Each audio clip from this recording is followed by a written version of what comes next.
We're talking about converting our raw files into DNG files in Lightroom. We can do this two ways. We can do it while we're importing it, or we can do it after they've been imported.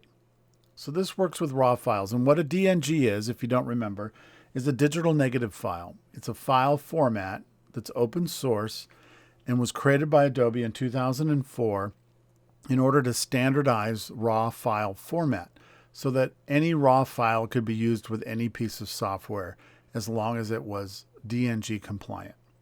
So we're going to talk about how to convert them. And the first thing we have to do is go up to our preferences in Lightroom. And we need to look at our file handling.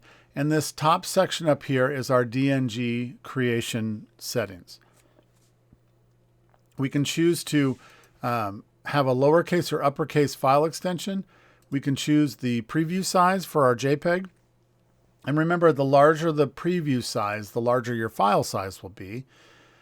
We can embed some fast load data in there, and we can embed the original raw file. Also keep in mind that if we embed the original raw file, it will keep the original raw data, but it'll also make our file size larger. The choice is up to you. Once those settings are done, we can come to our import dialog down here and insert our memory card into our reader.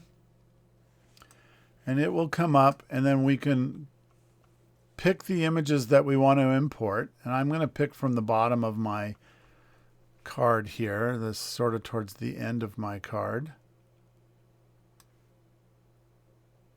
Let's see, I'm just going to come through here and pick a few of these shots. Oh, I'm going to uncheck them all, and I'm going to show you, this is sort of another way of kind of bringing in images that I can shift click between some images, or I can use the command key on the Mac, control key probably on the PC, and I can just choose some of these images to bring in. I'm just going to pick some images. I haven't really previewed these too much, but we're just going to sort of grab a few images here.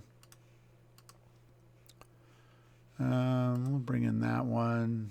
We'll bring in one of these.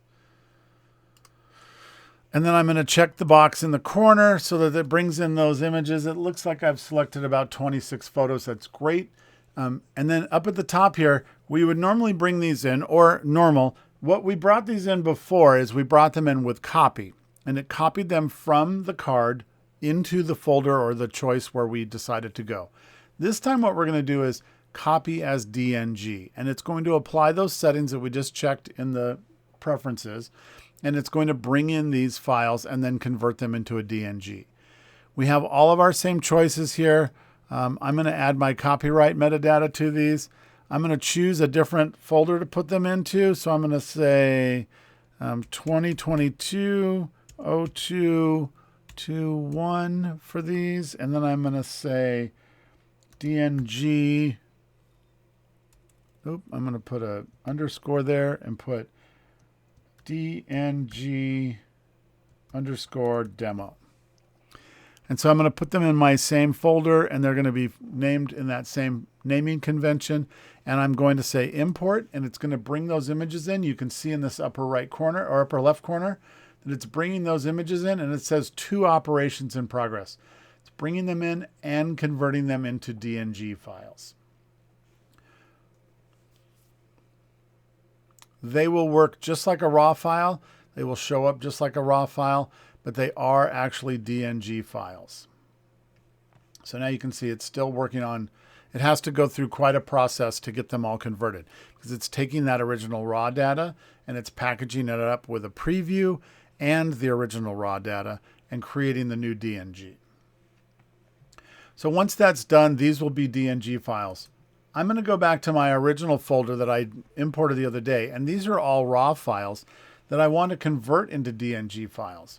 And so I'm going to Command A or Shift click on the front and the back, and I'm going to select all of my images, and then I can go up to my library menu up here, and I can come down to, did it already do them as DNGs? Convert photos to DNG right here, about halfway down the list. So when I say convert photos to DNG, it's going to bring up that dialog box. It's going to ask me, only convert raw files, which is great. I can delete the originals after successful conversion. In other words, don't keep the original raw file outside of the DNG. Again, I can choose my extension, my preview size, fast load data.